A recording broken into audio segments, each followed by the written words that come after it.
No girl likes to get their clothes stained. I got stained when I was dancing at a party. I feel like my back is hurting me, my tummy, I'm not okay. I was out with my friends and then I found my pants full of blood.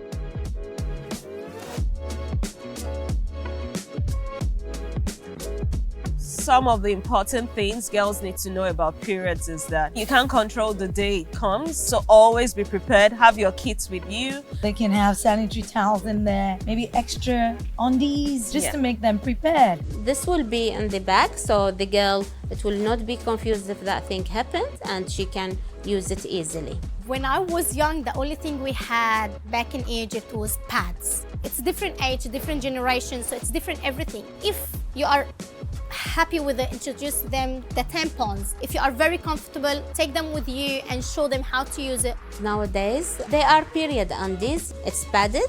It's really useful during period time. Another thing is you might get cramps. I think that was a shocker, that I would really be in that much pain and I'll have to take painkillers. My main advice is don't make them feel shame. Even if you were raised like that, try to see how life is now. There are resources online, in libraries and in different places. It was really useful when I went for a workshop with family planning. There were more information that they have in books in many different languages, and also you can request them from the family planning. For more information on body changes and periods, visit the Know Your Health website at fpnsw.org.au/know-your-health and click on the Periods tab, or call the Family Planning New South Wales Talkline on 1300 658 886 for free and confidential advice. If you want to speak to someone in your language, call the Translating and Interpreting Service on 13 14 50 and ask to be connected to Family Planning New South Wales Talkline.